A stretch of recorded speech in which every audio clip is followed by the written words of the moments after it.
আমি আপনাদের জন্য নিয়ে এসেছি দারুণ স্বাদের একটি রেসিপি, ঢ্যাঁড়সের রেসিপি বা ভেন্ডির রেসিপি। ঢ্যাঁড়স অনেকেই খেতে চান না, কিন্তু এইভাবে একবার ঢ্যাঁড়স রান্না করলে প্রত্যেকেই কিন্তু আঙুল চেটে খাবেন। বাই দ্য ওয়ে, আমি শম্পাস গ্রিন কিচেনে আপনাদের সবাইকে স্বাগত। এখন আপনারা দেখছেন শম্পাস গ্রিন কিচেন। চলুন দেখে নিই এই ভেন্ডি আমি বা ঢ্যাঁড়স কীভাবে রান্না করছি। একেবারে ইজি উপায়ে, খুব সহজ পদ্ধতি, ভীষণ কম উপকরণে এই রান্নাটি। উপকরণ প্রায় নেই বললেই চলে।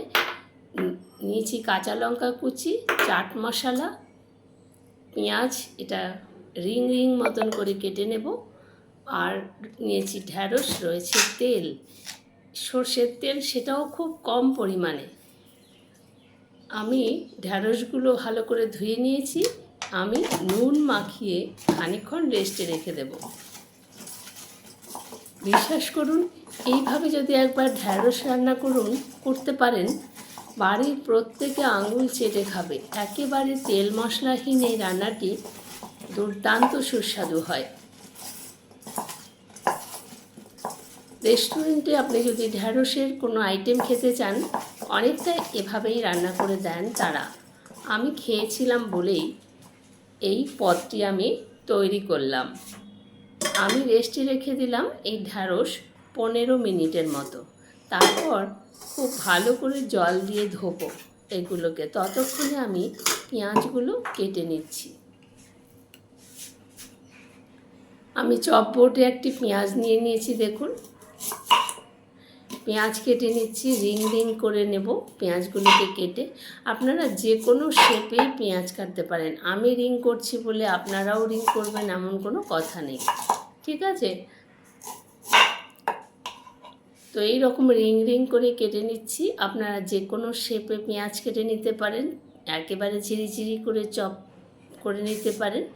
ঢ্যাঁড়স কিন্তু আমাদের স্বাস্থ্যের জন্য ভীষণ উপকার, কারণ ঢ্যাঁড়স খেলে আমাদের কনস্টিপেশন দূর হয়। সুগার, যাদের ব্লাড সুগার রয়েছে, সুগার কম থাকে, কন্ট্রোলে থাকে। যাদের হাই ব্লাড প্রেশার রয়েছে তাদের জন্য ভীষণ উপকার। ঢ্যাঁড়সের অনেক গুণাগুণই রয়েছে, তবে ব্লাড সুগারের পেশেন্টদের জন্য কিন্তু ঢ্যাঁড়স ভীষণ উপকার। ঢ্যাঁড়স খুব সুগার নিয়ন্ত্রণে রাখে। প্রত্যেক দিন যদি আপনি ঢ্যাঁড়স খান, সত্যিই কিন্তু ব্লাড সুগার নিয়ন্ত্রণে থাকে। পেঁয়াজগুলো কিন্তু আমার সব কাটা হয়ে গেল। এইবারে আমি একটা বাটিতে তুলে নিচ্ছি। দেখুন কত সহজ উপকরণে, কম উপকরণে এবং খুব সহজভাবে এত সুন্দর একটি ঢ্যাঁড়সের রেসিপি আপনারা দেখছেন। আচ্ছা, ঢ্যাঁড়সগুলো দেখুন এরকম নরম নরম হয়ে গেছে, একদম নরম হয়ে গেছে নুনে। এইবার কিন্তু এগুলোকে আমি 4-5 বার খুব ভালো করে জল দিয়ে ধুয়ে নেব, যাতে নুনটা না লাগে। আর খুব ভালো করে 4 থেকে 5 বার ধোবো এই ঢ্যাঁড়সগুলোকে, একেবারে কচলে, যাতে নুন না থাকে আর এর মধ্যে, কারণ আমি নুন মেখে রেখে দিয়েছিলাম। তাই 4-5 বার ধুয়ে নিয়েছি। এইবার দেখুন ঢ্যাঁড়স কত তাড়াতাড়ি কাটা যায়। আমি একসঙ্গেই কতগুলো ঢ্যাঁড়স নিয়ে নিলাম, দেখুন। আর এই দেখুন, এইরকম করে শুধু বোটার দিকটা আর আগার দিকটা ফেলে দিলেই হলো। আমি কিন্তু ঢ্যাঁড়সগুলোকে গোটাই রাখবো, মানে মাঝখান দিয়ে আর টুকরো করব না। আপনারা চাইলে টুকরো করে নিতে পারেন, তবে আমি গোটাই রাখবো। একই রকমভাবে সবগুলো ঢ্যাঁড়সই আমি কেটে নিচ্ছি। বন্ধুদের কাছে অনুরোধ, সম্পূর্ণ ভিডিওটি দেখবেন, লাইক কমেন্ট শেয়ার করবেন। আর যারা এখনও আমার চ্যানেলটিকে সাবস্ক্রাইব করেননি, প্লিজ সাবস্ক্রাইব করে আমার চ্যানেলটিকে এগিয়ে নিয়ে যেতে সহযোগিতা করুন। এটা একেবারে নতুন চ্যানেল, তাই আপনাদের সহযোগিতা আমার একান্তভাবে কাম্য। প্রত্যেকটা ঢ্যাঁড়সের গোটার দিকটা আমি ফেলে নিয়েছি আর আগার দিকটা ফেলে নিয়েছি। এইবার কড়াই বসিয়ে দিয়েছি আমি ওভেনে, তাতে দিয়ে দেব সর্ষের তেল সামান্য। আপনারা চাইলে সাদা তেল বা অলিভ অয়েল দিয়েও রান্না করতে পারেন। একটুখানি 5 ফোড়ন দিয়ে দিলাম। ভীষণ কম উপকরণে একেবারে এই রান্নাটি, শুধু 5 ফোড়ন, পেঁয়াজ আর কাঁচা লঙ্কা আর চাট মশলা, এই হলো এই রান্নার উপকরণ।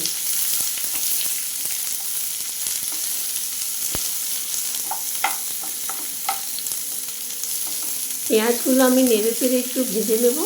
দেখবেন কত কম তেলে, যারা কম তেলে খেতে হেলদি খাবার পছন্দ করেন তাদের জন্য কিন্তু এই রেসিপিটি একেবারে পারফেক্ট। তবে সম্পাস গ্রিন কিচেনে বাঙালি রান্নাগুলো কিন্তু পারফেক্ট বাঙালি রেসিপিগুলো আপনারা দেখতে পাবেন। কাঁচা লঙ্কা দিয়ে দিলাম। তো হালকা ভাজা ভাজা পেঁয়াজ কিন্তু আমি একেবারে মুচমুচো করে ভাজবো না, জাস্ট একটু ভাজা ভাজা হবে। দিয়ে দিলাম সবগুলো ঢ্যাঁড়স একবারে। দেখুন ঢ্যাঁড়সের কালারও কিন্তু বদলাবে না, একই রকমের কালার থাকবে রান্নার পরেও। কালার যদি নষ্ট হয়ে যায় তাহলে সেই সবজি কিন্তু খেতে ভালো লাগে না। ঢ্যাঁড়স এমনিতে ভীষণ নরম সবজি, তাই খুব বেশি একটা সেদ্ধ করার প্রয়োজন হয় না।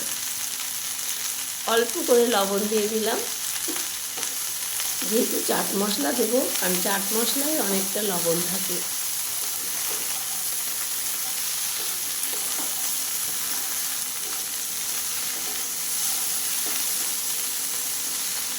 নাড়াচাড়া করে নিচ্ছি। এইবারে একটা ঢাকনা দিয়ে আমি ঢেকে দেবো। আর কোনো মশলা দেওয়ার নেই। একেবারে হয়ে আসলে তখন চাট মশলা দেবো। একটু চিনি দিলাম স্বাদের ব্যালেন্সের জন্য, খুব সামান্য কয়েক দানা। একটা ঢাকনা দিয়ে এবার ঢেকে দেবো।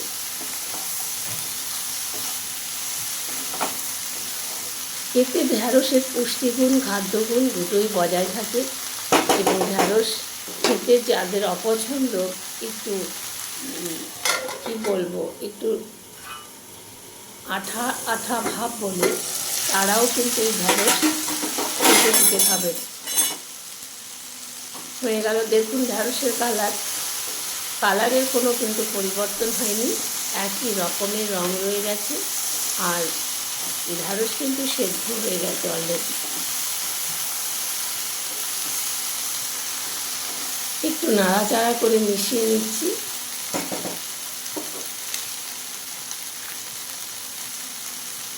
এবারে আমি একটু চাট মশলা দেব। আমি এখানে 1 চামচের মতন চাট মশলা রেখেছি।